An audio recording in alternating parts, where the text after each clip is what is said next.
The Swarm Discard Aggro is a deck that allowed me to climb from rank 70 to 80 very quickly.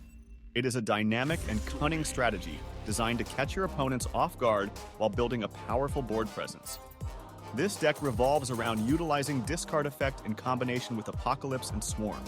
By keeping your game plan under wraps and revealing your strategy at the perfect moment, you'll achieve victory by overwhelming your opponent with unexpected power and relentless aggression.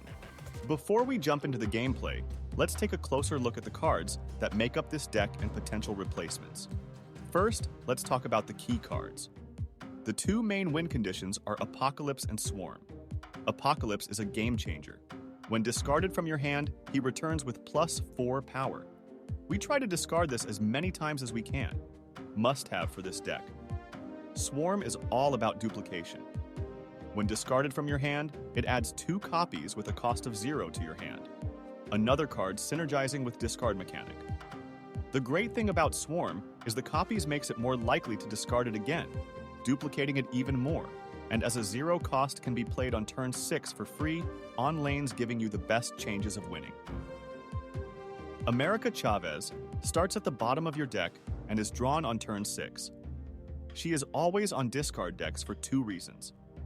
First, she essentially makes our deck 11 cards, giving us higher chances of drawing the key cards.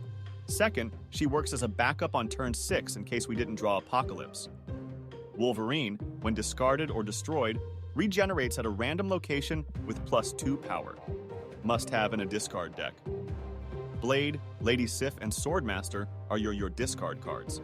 Each one, when played, discards one of your cards, hopefully Apocalypse, Swarm of Wolverine.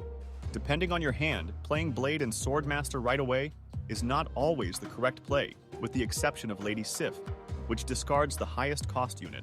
With Apocalypse on hand, Lady Sif is always a safe play. Ant-Man, solid 1 cost card giving 4 power with 3 other cards in lane.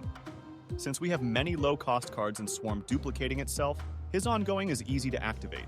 Can be replaced with another 1 cost card if you don't have him. Iceman, another 1 cost card, on reveal increases the mana cost on a card on opponent's hand. Strong 1 cost unit that can mess up your opponent's curve. However, also replaceable before you get her. Angela's special ability rewards you with +2 power every time you play a card at her location. Filling a location after playing her is essentially 6 power for 2 mana. Can still be replaced with another 2 mana card if you don't have her. Armor has an ongoing ability that makes cards at her location indestructible. Solid 2 mana 3 power card that can also counter destruction decks. Lastly, a Nightcrawler, versatile card that has the ability to move to another location once. The strategy involves managing your hand effectively, setting up for powerful discards, and building towards a game-winning turn 6. By maintaining an element of surprise and adapting your approach based on the opponent's actions. The early and mid-game stages are where your focus lies. It's all about managing your hand and setting the stage for those crucial discards later on. During this phase, we play it safe with Angela and Armor and 1 cost cards. The primary goal is to advance your game plan while revealing as little as possible to your opponent.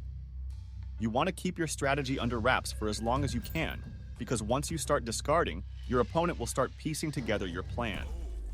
A solid curve to follow would be starting with Iceman, Ant-Man, or Nightcrawler, transitioning into Angela and Armor. On turn 4 and 5, it's all about dumping the rest of your hand.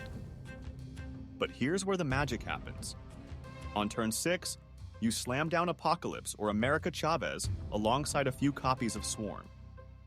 It's a carefully orchestrated crescendo that can catch your opponent off guard. And there you have it. A deep dive into the playstyle of the Swarm version of Discard Aggro.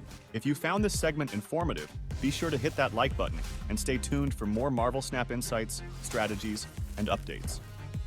Have questions or want to share your experiences with this deck?